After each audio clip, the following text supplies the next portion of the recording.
Welcome to another episode of Progress, Potential, and Possibilities, discussions with fascinating people designing a better tomorrow for all of us. I'm your host, Ira Pastor. Welcome everybody again to another episode of our show, bringing you another really fascinating guest today involved in creating a better tomorrow on many unique fronts.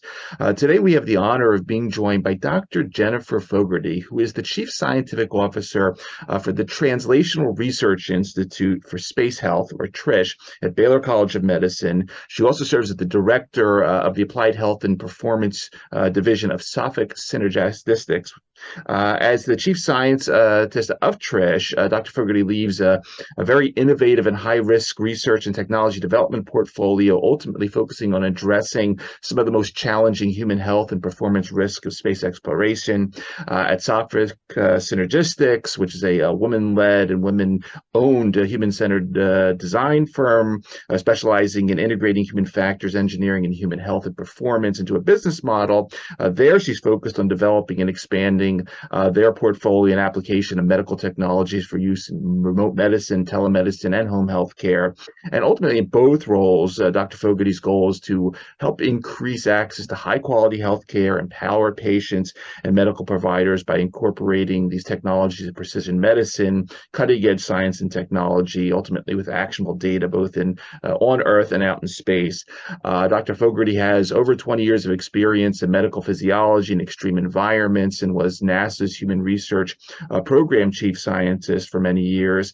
Her approach prioritizes communication and collaboration with various industry, academic, government, and commercial spaceflight programs and international partners.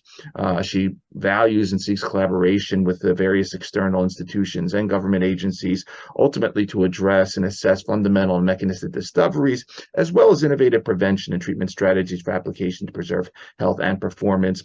Dr. Fogarty has a Ph.D. in medical physiology from Texas A&M, University School of Medicine, her bachelor's in biology from down the road here at Stockton University, and is also currently an assistant professor in the Department of Medicine at Baylor College of Medicine, an editor of Fundamentals of Aerospace Medicine, 4th and 5th edition, and associate editor for the Journal of Microgravity. We're honored to have her with us today.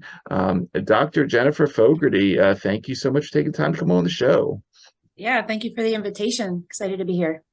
Great having you. I would love to start off just a little bit, hear a little bit more about your sort of background journey, starting out here at the Jersey Shore, ending up in Texas, and, a little bit of sort of those early days where you're at Texas A&M, focusing on cardiovascular research and development. Take us a little through those days, if you would, Jen. Yeah, it's a bit of a winding road, and it should encourage anyone who isn't on a deliberate path at any one point in time that you can change course and find opportunities anywhere, which is really, when I talk to folks about career planning, it is about keeping your head up and looking for some great opportunities and things that really where you follow your passion. But yeah, it takes a little bit of willingness to take on some risk. So yeah, really, Jersey girl at heart, born and raised in South Jersey, Northfield, New Jersey, and I got a great education. So something I've been able to reflect on, on the East Coast, very well, just even culturally, like, the lifestyle and the academics that they had there, it really has served me well throughout my life. Some of the practical skills of interactions with people in large populations and the diversity of culture. My family was originally from New York City. My dad's from Brooklyn. My mom was from Queens, and we went back there frequently. And I just really appreciate the environment and how it helped mold me, right? And the challenges associated with living with large populations and, again, very diverse people. So, given I had a great education and really kind of was always predisposed to medicine, right? I think from an early age, I could articulate, wanting to be in medicine in some capacity, usually as a doctor. But, as you start to follow your course of education, it is interesting how, whether it be right time, right place, or maybe not quite the right time, right place, how different routes we take. So I ultimately didn't end up going to medical school after I got my bachelor's degree from Stockton, which again, reflect on really excellent education. And at that point, it was not Stockton University, it was Stockton College. Yep. But as a liberal arts school, I have to say, people sometimes underestimate the value of the eclectic skills you pick up. And some of the problem solving that you have to do, that isn't kind of dictated to you. This isn't about memorizing stuff out of textbooks. This is about thinking. Right. This is about creating solutions that don't exist prior to the question being asked. So you've got some things to incorporate that are unique, and think through kind of not only what are you trying to solve, and this actually ties into the human factors and human-centered design issue, but second and third order effects. So we often want to solve one problem, and because we're so focused and myopic on solving one thing or the thing of interest, we are not looking around us, and we don't realize we caused three others.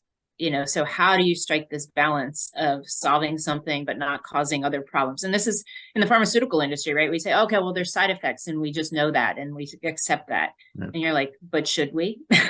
Like, is that an acceptable trade, right? To solve one problem and cause three more and add four more drugs? Like, we're a little into that right now, right? And trying to reconcile some of those. And later in my career, that became really important, kind of these problem solving skills, and people appreciate my practical nature. That's been part of what has been success, part of my ability to take on opportunities and challenges.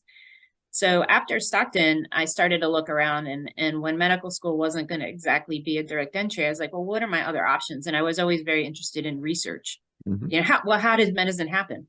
Like, who built the medical kit of the day, and if we want it to be better, how do we go about making things better? Mm-hmm. And so then I started to understand, what was out there in the research community, went actually back to Stockton, and was filling in some gaps, like in terms of prerequisites, if you're going to go to med school or grad school. My thing was primarily architected to be pre-med, but I realized there were probably some things that I needed to kind of bolster up academically. So while I was working for a year or two after my bachelor's degree, I went back and started taking some classes, but that was when I really found it important to talk to the professors. Right. And I had real questions for them about life, and about why did you become a professor, and why did you do biochemistry, and what about physics, and so they all had very interesting backgrounds, and they became a really interesting source of broadening my idea of what was out there professionally for me, and aligned with what I wanted to do. How did I want to contribute? So medical research became my area of interest. And that's when I started applying to graduate schools around the country. I did have a preference for warmer climates, I will be honest. So I looked a lot in the South. But I wanted programs that also incorporated exercise. At the time, I had become really involved in, working at gyms. That became, something that was convenient while you're going to school and stuff. But athletics was always a part of my upbringing. And I really felt fundamentally that we have a lot of power to help ourselves, and not maybe have to engage in pharmaceuticals sometimes. So mm-hmm. what can the body do for itself? And my family actually ended up moving from New York to New Jersey because of the FAA, the Federal, Aeronautics Administration. And so with both of my parents being with the FAA, like aeronautics, and then the jump to aerospace wasn't a huge leap for me of, mm-hmm. Thinking about humans in airplanes versus people in fighter jets, and then humans in spacecraft, where they were kind of rolling around. I wouldn't say I was like a groupie when it came to space, but it was always one of those areas, and people who I was very interested in, people who live at altitude and, climb Everest, live in, Boulder or Colorado Springs, and the differences in how your body adapts. So all of those things were of great interest to me, but I always was like, again, very interested in how the human body regulates itself Yep. and how it can accomplish things when it's challenged. And then why does sometimes it break down, which is, more of the pathology process. So when I was looking for grad schools, I was really looking for the opportunity to combine medicine with exercise, which isn't a foreign concept, but in the West, it's a little less engaged in deliberately, right? It's more Eastern medicine that says, how do we help ourselves and heal ourselves through our environment and our actions as a primary place to start, versus we've gotten into a place, and this has been an evolution of Western medicine, where, it is more, you're going to go get some tests and we're going to determine what's wrong with you. And then we're going to, either correct it through surgery or through pharmacology. And maybe we don't look at what ourselves can do first. Lifestyle factors come in, but it doesn't tend to be the strongest. And these are choices. You can find doctors who practice medicine differently. And I encourage people to actually shop around quite a bit, because I do myself. Mm-hmm. So that really led me to just down select to a couple of programs. And one of them became the medical physiology department at the medical school at Texas A&M. Yep. They were also the Cardiovascular Research Institute. The gentleman who was leading the department at the time, came from a lineage of education. This is like watching people actually be trained by historians, people who have written the seminal textbooks, won Nobel Awards. And it was a really great opportunity. It also, from a practical point of view, the cost of living in College Station, Texas at the time was, and still is, relatively affordable, and much more affordable than it was at the East Coast if you're going to be a poor graduate student. So again, my practical nature kind of slid in, because otherwise, UC San Diego was on the list too. Mm-hmm. But we all know that affording to live as a poor grad student in some place like San Diego was not as appealing. And to be honest, I didn't want to walk out of a Ph.D. program with a couple $100,000 worth of debt. That was not a good plan, even at the time. So I really had all those factors rolling around, ended up at College Station, Texas in that department, went in as a fellow. So got a nice little stipend to be able to afford to live there and be part of the department, where now you're essentially getting paid to do and learn how to do research, and with some pretty great minds. And it was a culture shock, as you can imagine, Sure. moving from New Jersey to College Station, Texas. Sure. But it was another challenge to overcome. And I really got a great experience. The other element that is there is actually the vet school, which is kind of a world-class veterinary facility at Texas A&M, and did a lot of my work there. And learned a tremendous amount from the veterinary community. And now you're talking about understanding how we at times do use animals, or are capable of understanding, more about like mammals, at that level. So it wasn't an extraordinary experience spending 5 years there. And it is also how I made my connection to space. One of my committee members, Dr. Mike Delp, actually had a spaceflight grant and had an experiment on Columbia 107. Okay.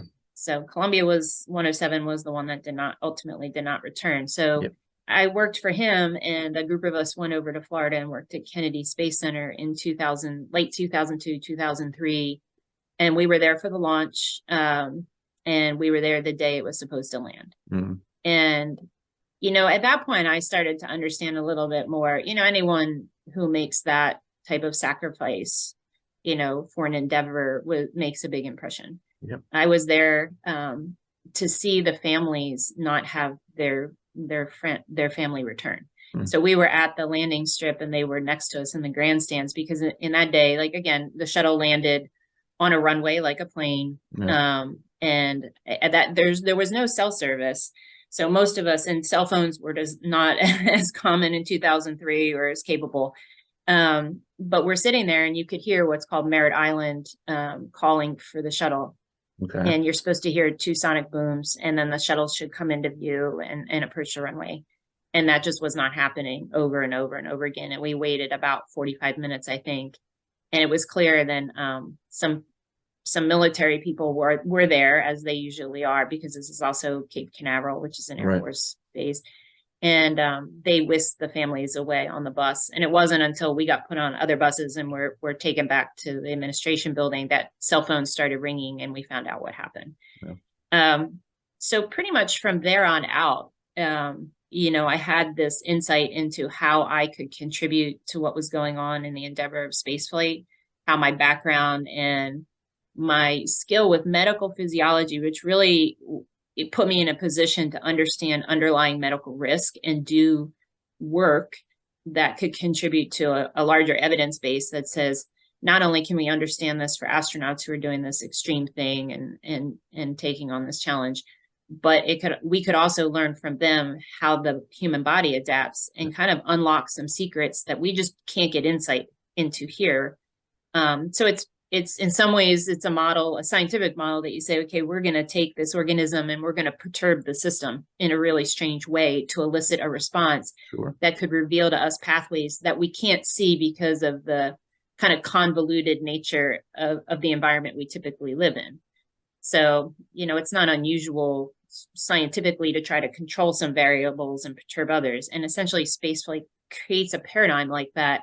And when we send humans, it's an interesting opportunity to take advantage of that. And it's actually become kind of paramount, I think, with respect to the value of human spaceflight to take advantage of that. Mm-hmm. Mm-hmm.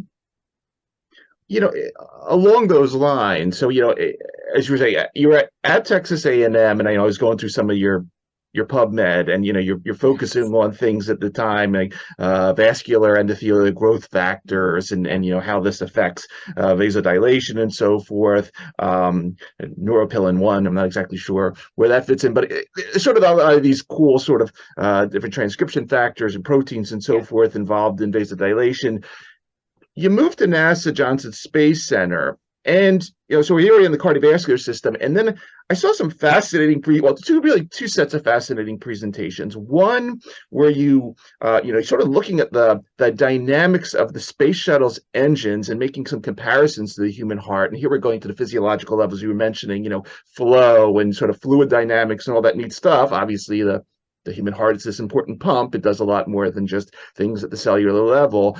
Ventricular assist devices and interesting tech transfer that come off of that.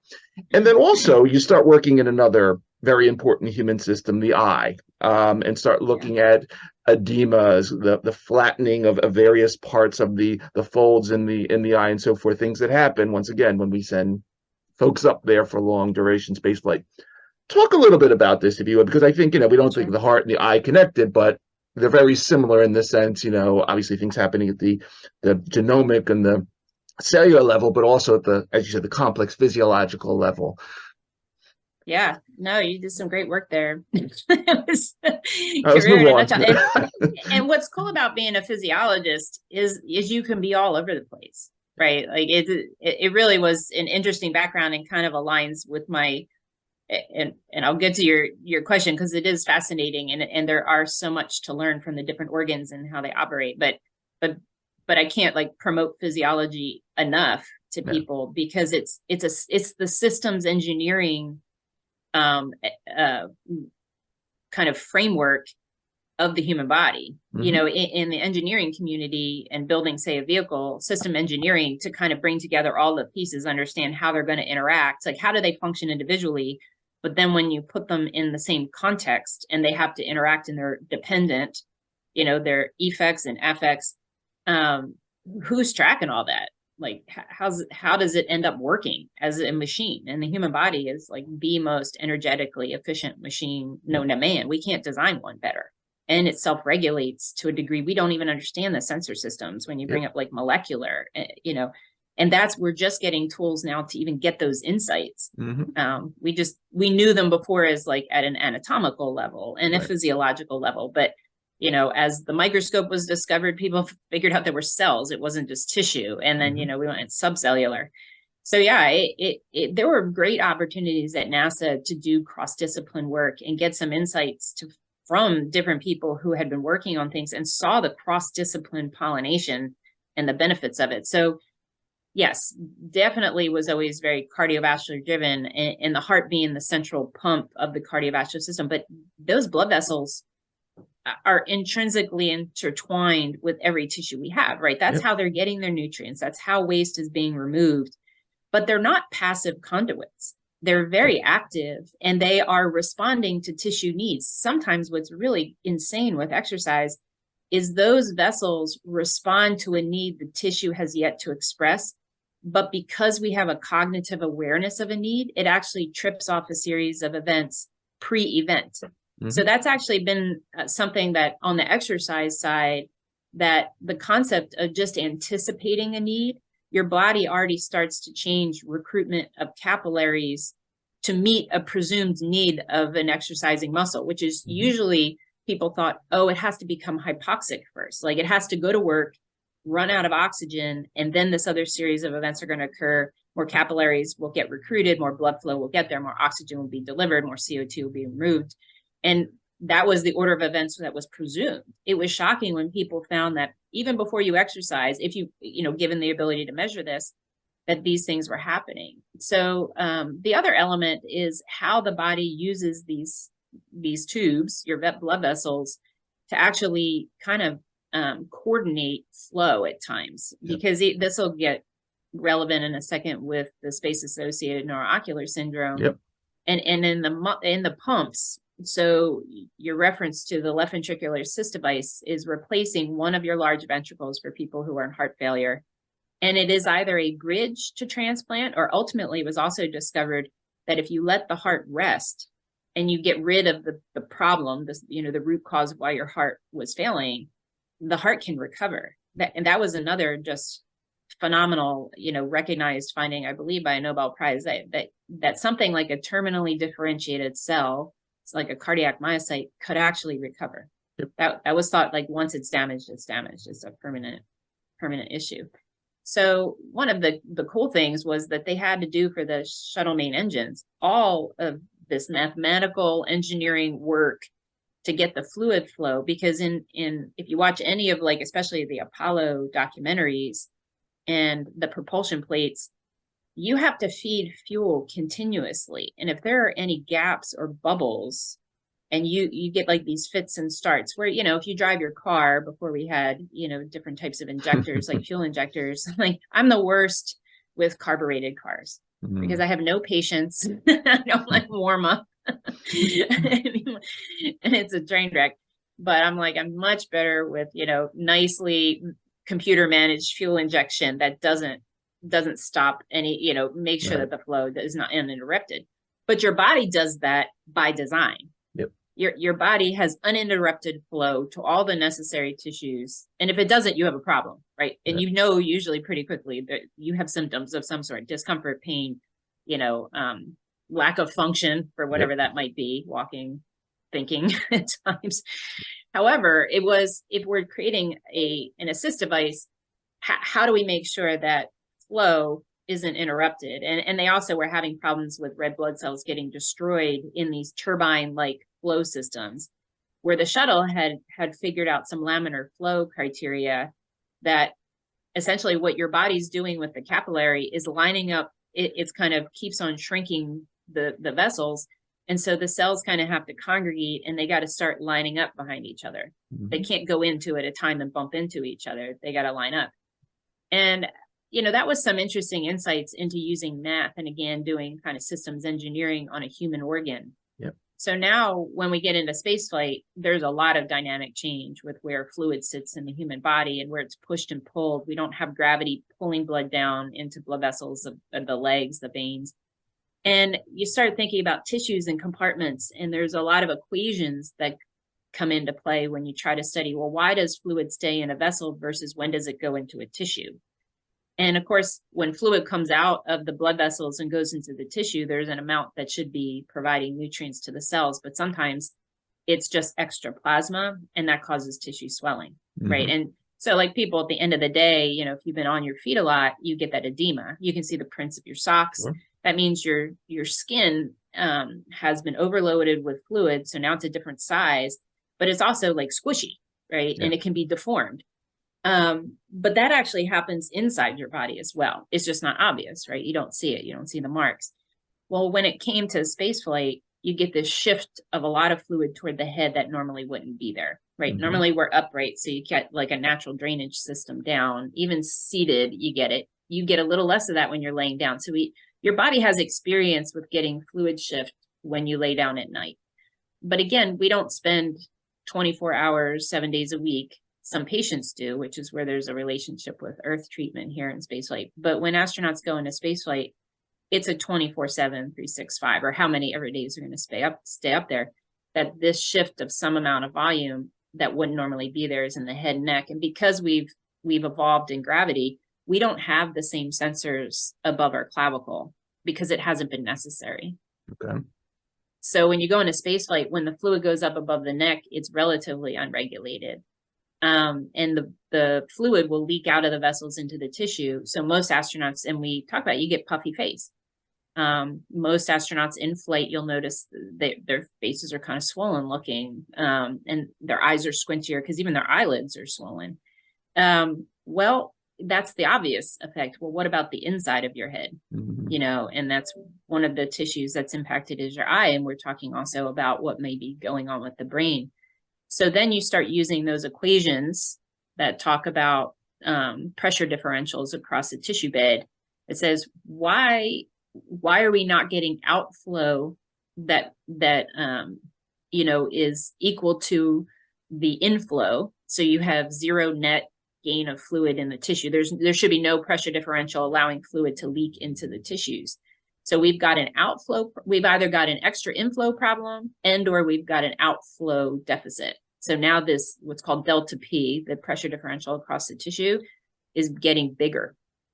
And at some point, there's a Starling equation you do, but it says when that pressure differential gets large enough, that fluid has no place to go but to leak into the tissue. It's like it's going to follow the path of least resistance. And then that creates tissue pressure, which now you get into a vicious cycle because the tissue pressure will impact the blood vessels that are embedded in the tissue. And so this is called compartment syndrome in your body, that your swelling just will it's a vicious cycle of the swelling getting worse and worse. So now you've got to slow down the inflow and you got to help the outflow to get that pressure differential regulated again.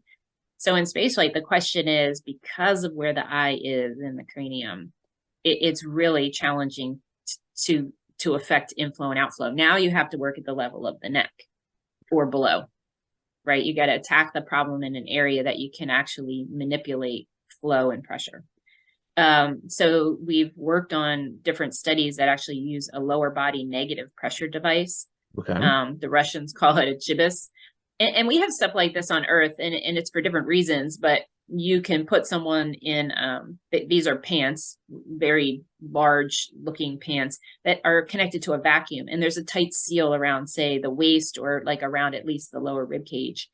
And you can physically create a vacuum and act like gravity, not from the idea of you're loading your skeleton, but the idea of there's a sucking force and it can pull some blood down. And they've looked at kind of by using tools like that. And there are some less complex tools that the Russians use. They actually use bracelets, which are, for the best analogies, like tourniquets that go on the upper thigh and try to trap blood flow down in the legs. And those are all very effective to a degree.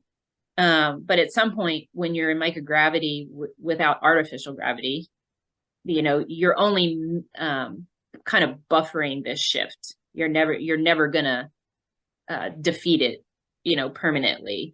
So the body is going to have to start to learn what to do with this fluid shift, or we have to get a little bit more creative with affecting other parts of the system. So right now it's still very much in work of trying to figure out the inflow outflow issues, and the eye is clearly impacted, but so there are changes in the brain that we also have questions about, which mean that the brain is making cerebral spinal fluid and in a way that it's less responsive to some normal cues.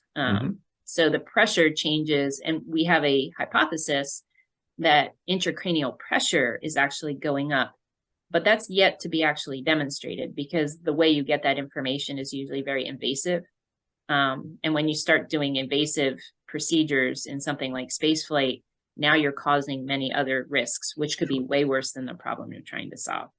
So yeah, we're trying to be a little bit more creative, and that's where some commercial space and these spaceflight participants, these commercial astronauts, are being actively engaged in that process. Let's talk about that, because I know that, you know, we had Samantha Weeks on several months ago to talk about Polaris Dawn. You at TRISH, and you're leading the initiatives at TRISH, and you have, you know, NASA, Caltech, MIT, but a bunch of partners involved here bringing together this consortium. And per, you know, what she introduced us to in terms of, as you were saying, the neuro-ocular syndrome studies, the venous gas emboli, and so forth. Obviously, doing some things at the genomics level with regard to radiation. Talk a little bit of how TRISH works with how this whole process works, and a little bit of sort of what you do on a daily basis to interface with all these consortium members, but also the folks that are headed up. Yeah, sure. So the consortium is really interesting. So about 6 years ago, well, even further than that, because they had to propose together. But yeah, Baylor College of Medicine led the effort to develop a proposal back to NASA, and MIT and Caltech were involved as collaborators, consortium members, to say, we can bring these skills and capabilities to bear on what NASA was saying it had issues with, which actually was driven by the human research program, which I was chief scientist of at the time. So I was aware of why this cooperative agreement was being put out. And a lot of it was, and why I'm so drawn to it, is it was being asked to solve things in a more radical way. You know, the human research program itself, you know, has to deliver some solutions. So they tend to take a very conservative incremental route, because these are ones like, we can't just go with nothing. Right. We have to have solutions, and those solutions actually need to be derived into engineering requirements. So the time ahead of a vehicle design, it could be a decade or more where you needed to know what you were going to send, you know, at least from a hardware perspective. So HRP has its job. We've got a construct with human system risk, but we definitely knew we needed an entity that could be kind of bring in some very radical different solutions, because you're looking for something that's just going to bypass the current process. Like, you know, you can keep kind of modifying the known solution. You know, I could put a Band-Aid on it. You know, literally there's lots of ways that you could process, improve a known solution. And some of these solutions have been around since the Apollo era. They're not breakthrough things. They're steady, reliable. They're known to be valid. You know, these are what the space program needs when you go into operations. You don't want to be testing the test, you know, right. You don't want to be sending up experimental hardware for something someone's going to need for real for the operation. Those sit on a payload side where you get to experiment, but they're not lethal. You know, they're not going to cause loss of crew life or loss of mission objectives. They are the science. But in parallel with the HRP and the incremental portfolio is TRISH's intent, the consortium's intent, which is to bring all some pretty great minds together and say, are there different ways to solve this problem? And, you know, the power that MIT and Caltech bring is the awareness of what's going on in the world in different sectors. So going back to like the comment you made in the article you found about the left ventricular assist device, you know, being informed by algorithms that were designed for the shuttle main engines. You know, the stuff that goes on, like we'll talk about MIT, but Caltech, that's where the Jet Propulsion Laboratory is. Yep. So these people have put analytic devices on Mars rovers, and they're doing science on the Mars surface. So and they got optics out there. So what I'm interested in is like that cross-discipline pollination of, we got to bring some of what we do on the surface of Mars back to Earth, and we're going to bring it to Earth to send it to space. But there's a lot of work to make it actually function in the way and to test, is it going to actually function in the capacity that we hope it would function? There's also some translation that has to happen, because, you know, a lot of our medical system is dependent on wet lab chemistry. Yep. You know, you get blood drawn, they look for biomarkers. They're going to run a lot of tests that require a lot of resources. You know, when you think about like the Quest or the LabCorps, the size of the facilities and the reagents alone are just astronomical. Like the quantity, the quality, you know, and the regulation. We're not taking LabCorps and Quest with us to spaceflight, and we're not going to have an MRI. So now we have to start rethinking, like, well, how would I observe this biomarker? If the back of the eye is the thing we need to measure and is our, our canary in the coal mine for when someone's body is changing in a negative way in spaceflight, so we use things like right now, ultrasound. And ultrasound has been a really powerful tool for diagnostics in spaceflight, but it has its limitations, right? But where are we with even tools like EEG, electric encephalography, and measuring electrical activity of the brain, because there are different waves your brain is using to give signal, right? But we have to be able to like perceive the signal. And then math, algorithms come into play, and you can actually reconstruct essentially an anatomical view of the brain using EEG now. Like that is happening. That's happening at UCSF. That's happening at Stanford. That's happening, at Caltech.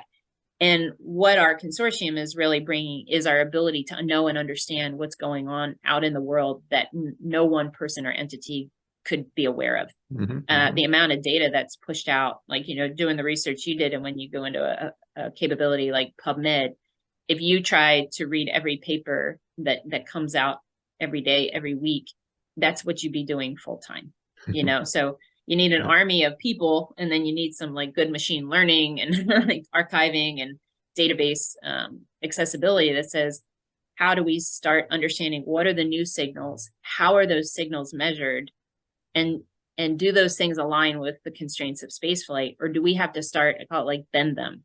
Do we have to say, instead of an experiment relying on a protein assay, we need people to build in a fluorescent capability so that when that protein is expressed, instead of literally measuring the protein, which is usually done with a wet lab chemistry tool, I want that protein to fluoresce so I can use a microscope to see it. Right. And then I don't need the wet lab chemistry. But the relationship between the gold standard, which is like the wet lab chemistry, versus, seeing it through via fluorescent microscopy is the evidence base we have to build if we think that's the direction we want to go to. And this is where you say, because of the constraints of spaceflight, we have to bend how we do our work so it facilitates what we need to know and what action we would take. I also think it's a way we get stuff to the ground and improve healthcare equity, because now you're talking about, we often drive miniaturization as well. So you're saying, and I'm going to use a lot of untrained users, meaning that astronauts and commercial astronauts alike, usually very smart people, very trainable people, but they can't be experts in everything. And in some cases, that's, humans are known for our tool use. And tools should do the job for you. You shouldn't have to work really hard at this. It should take the load off of you so you can do the job you were there for, so that's where the technology and TRISH kind of comes in with the integration role. And, in 21, when I stepped away from NASA, and I really had appreciated, again, like everything I had learned during my career and all the critical thinking skills. But it was time to try something new and not be as constrained as you are especially when you're a civil servant. There are federal acquisition regulations and there are conflicts of interest that are not tolerated. And that's fine. Those are the rules and they're there for a purpose. But I wanted to step outside and get an experience base. And I actually left to be with Sophic for a while. And I'm still with them, as much as I can be. So much of 100% you can give around. But I'm very passionate about what I want to do with Sophic and how we're going to grow that. But I got recruited to TRISH in Baylor College of Medicine, and to get the opportunity to work with those consortium members at another fabulous institution, Baylor College of Medicine, in the Texas Medical Center, another, global hallmark of medicine. It is a fascinating place, and I'm lucky to live near it. And we've had some medical events that's been a very fortunate place to drive a half an hour and access some of the best healthcare in the world. But there are also minds that are very creative. So most of the institutions have global health initiatives. And so when you think about, well, if I got to put something in space, it's got to be very rugged. And if I'm going to put it on the surface of the moon or Mars, it has to be very resistant to dust and contamination. It has a lot in common with places like India and sub-Saharan Africa, and potentially even our own Midwest or Alaska or, northern territories of Canada, where people aren't going to have pristine, medical environments to do their work. but they still deserve medical care. So that's what we've been doing at TRISH at a high level. Now, the question about commercial space flight came up because TRISH, while I wasn't at TRISH, they had started the Expand program because the opportunity came up with SpaceX to support Inspiration 4, which is the first free flyer mission that was also led by Jarek Isaacman and his crew. And now they're moving on. He's come back. He wants to do more missions, and now his missions are called Polaris Dawn. So the initiative there is to really offer science, because again, we do it in a way that people are consented. This isn't mandatory part of the event. This is, if you're going into space, we need to know these things about humans, and we really would like to know more about a diversity of humans. You know, we also want to know about people, and it's not so much about ethnicity even or age. Sex and gender come into play, but it's also about people who haven't been as well, or we don't require them to be as well screened. So like in the whole NASA astronaut corps or the European Space Agency, Canadian Space Agency, and even the cosmonauts from Russia, you know, it's a job, and you have to stay fit for the job. And there's a healthy worker effect. Smart people, they make good lifestyle choices, they manage their health really well. But it's a positive cycle with being eligible to fly for long duration missions, of keeping your disease risk down, right? That you will not become a liability while you're on orbit, and we don't have to fly more medical hardware just to have you up there. Right. But in commercial space, that's not the paradigm. You know, they want to fly people who probably have pre-existing disease. And, you know, you're going to take a little bit more risk. We even have questions about, you know, indwelling hardware, people who have pacemakers, people who have insulin pumps.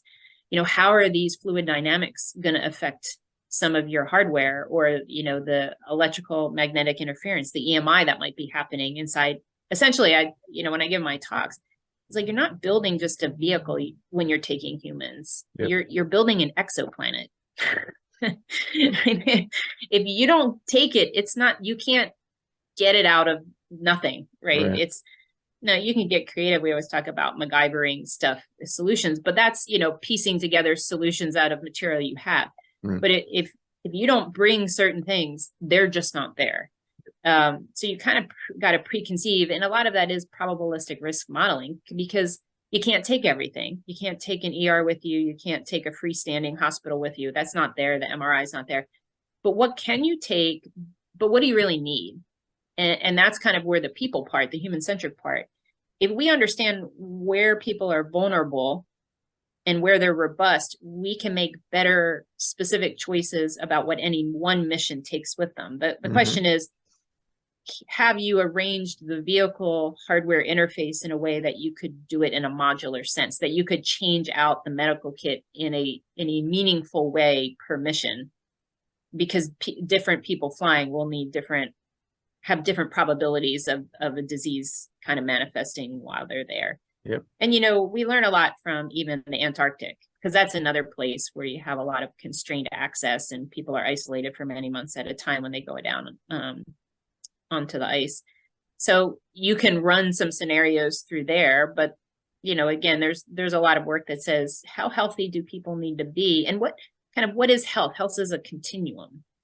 And maybe sometimes things that we've considered on Earth to be a disadvantage might become an advantage in space. And I know you probably saw the European Space Agency announce their astronaut class. And they have been very forward with discussing differently abled astronauts. And they had the class of para-astronauts pulled in for an evaluation. And some of them, you know, have artificial limbs, or they're, you know, paraplegics. And the idea is, in spaceflight, is function of your lower body absolutely necessary? You know, and they've talked about people with degrees of blindness or hearing loss. You know, can we augment using tools to make it safe and productive for people like that to go? And what does it mean for them physically, emotionally? So TRISH is also in a position to take advantage of these opportunities because we're outside of some of the government constraints. We do get federal dollars, but we also get non-federal dollars. That's an important part of what helps TRISH in the consortium function. But we're also a little bit more nimble And it was actually negotiated, to do experiments on Inspiration 4 was really the pathfinder that said, this is not only very doable, but it is productive. Right. The results coming back are very interesting from the crew. Now, the number of people who have gone are still pretty low, so I don't want to over exaggerate the findings, but the science was solid. And I think it's going to tell us a lot about where, if people thought, for years, women were, told, going back to the aerospace medicine textbooks, the history chapter always just blows me away. I mean, we can't forget that at one point women were told, because they have a menstrual cycle, well, you can't fly during your menstrual cycle, and you can't fly 10 days before, and you can't fly 10 days after. Well, funny how that's like 30 days a month. Yeah. Like, you can't fly a plane. There you go. And the assumption like that these things are limiting, or people won't be capable of doing things, like, we can do the work and we can know. We don't have to just suppose someone has lack of a capability. Why don't we test it? And commercial spaceflight is opening up that aperture of our ability to go get the data that can be used to make fairer decisions about what capabilities are really necessary. And are people also who may not currently have the capabilities, are they trainable? And can we support them in a way that they become capable? Yeah, it's a fascinating portfolio, and I just, having read through all of it, I know we're going to have to do a couple follow-up episodes. I know you're coming up against a hard stop at the end of the hour here, but one thing I would just love to touch on for a few minutes while we still have you, again, thinking about these themes of austere environment, and then stuff we cannot send or does not exist there. The hospital's not there on Mars. We can't send the hospital to Mars. But one basket in your portfolio is this whole principle of advanced materials, synthetic biology, and ultimately what information we can send to make stuff there. And, some of this, and when it comes to sort of therapeutics on demand, it thinks back about a year ago, I had Jeff Ling from DARPA on the show, and his ideas of zapping drugs to Afghanistan for the little machine that can print it out, or whatever we need to print, whether it's functional foods or maybe a new heart at the end of the day. Talk just, I know we don't have that much longer, but talk a little bit about sort of some of the principles that excite you in terms of looking forward, whether it's drugs, functional foods, novel biomaterials that we can get there via other means. Yeah, no, it's an exciting space. And that's one of those, when you're reading my bio, this is where it's all about the collaboration, right? Because the work is really at the fundamental level of understanding what's real, what's doable, and not to say the future, this won't evolve. Synthetic biology is just fascinating. And some of it have some real near-term application, but again, it's not without its resource needs. So whether you're growing plants, algae, vats of bacteria, and these are, and leveraging off of the work DARPA has done, this is something we look at frequently, like, where are they investing and what are the results are they seeing? Because there's an element here, and I'll try to be quick about it, is that any program, the human research program, TRISH's program, DARPA, and lots of DoD other programs, DITRA, BARDA. I mean, there's acronym soup all over the place of folks out there trying to find solutions for various reasons. And synthetic biology is popping up in almost every one of them because it has that potential. You can just, see the potential, but we have to know where the potential is real, where it can be actualized, and understand where the limitations are, because that's also where work needs to be done, which could be more on the side of the engineering capabilities. So, our portfolio is relatively slim. So again, we have to be smart investors. And going back to that is the valley of death. There's a lot of stuff that's tried that gets put on a shelf. And what I've struggled with is the access to corporate memory. And I mean that in general sense, not just TRISH sense of, and there's also NIAC, which is the NASA innovation concepts. NIAC has tried a bunch of stuff. DARPA is well-funded and does try many things, and they take it a little bit further. So they probably have a stronger corporate memory when they leave it off. Because sometimes we're so far ahead of what's actually can be applied for the mission of the day. And so having worked my first like 12 years in the operations side supporting space medicine, trying to bring a new solution to operational people is there's a huge cost there. And I don't just mean financial. Like, change is hard. And it has a lot to do with, well, now I got to retrain. Is the training worth it? Are you really bringing me something of value when you do all the puts and takes? And that's the other part of, human factors engineering and human-centered design as a business model. When you say you may have a technical solution, but overall, what is the cost of development of it? But what is the cost of implementation of it to take away what I do now? How do I replace it out? There's so many features of that. And then the schedule and the budget. It was like you have to triangulate across a lot of demands to say something is worth doing in operations. But when you talk about future operations, that's where HRP, the Human Research Program, and TRISH sit a little bit more in terms of we're trying to inform the Mars effort.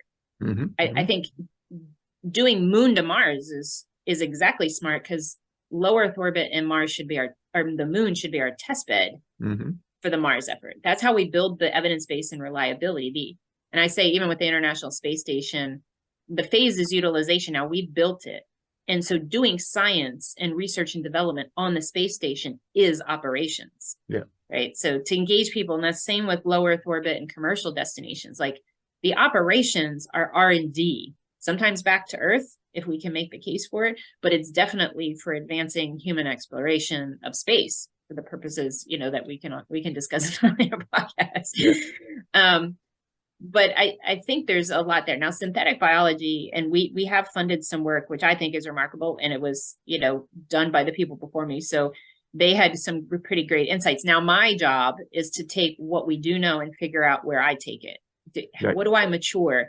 So one of the ones that's of real interest, because as a use case, an example, and I think it was what you were touching on, the idea that you could take plants, because I do believe we do need real-time plants grown with humans, not just nutrition. Yes. I mean, no doubt about it, because it's going to be more nutritious when it's eaten, when it's fresh, versus something dehydrated and rehydrated and packaged and processed and sitting in salt.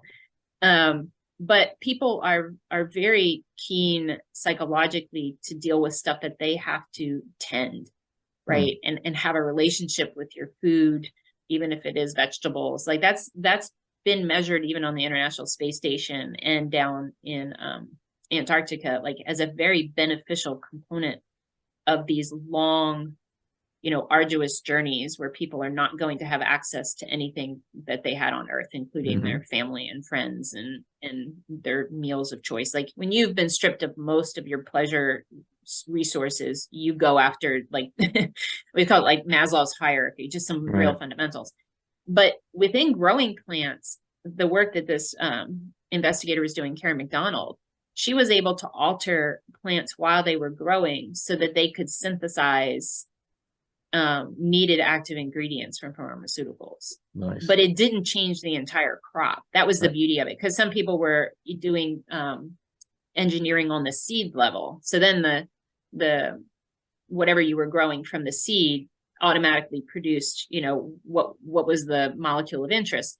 But then you've always got that molecule, right? And when you're thinking about growing crops for food, for basic nutrients, and there are some reasons to do some genetic engineering that says vitamin B is very labile. It degrades very rapidly, even our food on Earth. So we never have enough vitamin B. And if you're going to take tablets of vitamin B, it degrades too. So that's not a solution for extended stays in space. So you need real-time synthesis. So you're like, okay, maybe if we grow plants, engineered to have, it's just like, fortified foods that we eat here on Earth. But in that case, you were like, that kind of makes sense. But now we were stretching it and saying, maybe I need acetaminophen. I need another molecule that I don't need supplemented every day in every part of that leaf I'm going to eat, but I need enough for medication. And, right now the packaging, the way we take medication is exactly here. I say we put some Earth medicine in space. We're not really doing space medicine yet in a lot of the sense. So in order to do space medicine, you would say, and again, the turnaround time on this is still a little awkward with operations, but someone's falling ill, they have some symptoms, the crew medical officer figures out, okay, what they're going to need is acetaminophen. How fast can that plant turn it around? And maybe you need a little bit that you brought prepackaged to hold them over for 3 days until the plant starts synthesizing, and then they start just eating the leaves. If you can quantify it and do all the right stuff to make sure it's quality and quantity controlled. But that's where synthetic biology both can take it on Earth, right? Because it can be very portable, it can be very real time, and it can be changed so that if it's not acetaminophen and it's some other, molecule of interest that you need to treat someone, say for, malaria, that would be very interesting, like to backfill and then say, okay, well, now I need 3 weeks of it. I only brought 2 days. Right. So I hold them over for 2 days, I get the plant started up, and then the plant starts producing and takes over the job. And I didn't need to bring 300 pounds of pills with me. Yep. That really is the idea. And there's a lot of promise there, but there's a lot of work that's got to go in to say that it is a reliable, concept, that it can produce, those plants won't be damaged. Again, we're not causing a second order effect we didn't anticipate, which is now that the plants were altered, their crop, fails, or it's 1/3 the amount of calories than we had before, because they're shorter in stature or whatever happens to be. So those are the problems that have to get to work through to really make it implementable. But it's one of the most exciting opportunities that I think the multi-agency investment is really important. And then, we do have to wrap up, but we should pick up the next one on tissue engineering and organoids, which is another area of work that I think is going to change the world. It's going to change medicine. Completely agree with you. That's where I was going to go next, but I know we can't now, but we will definitely be doing that follow-up episode. And again, for everybody going to be listening to this particular episode on the podcast network or watching on the YouTube channel. Again, you've been listening to Dr. Jennifer Fogarty, Chief Scientific Officer, Translational Research Institute for Space Health, Baylor College of Medicine. Also check out Sophic Synergistics. Jen, I want to thank you for taking the time out of the schedule to come educate us on some of these themes today. Obviously, thank you for everything you're doing there at TRISH. And as we like to say on our show, thanks so much for helping to create a better tomorrow via what you're doing. Well, thank you. I really appreciate it. It was a great opportunity to talk about our work, and I appreciate the invitation. We'll follow up.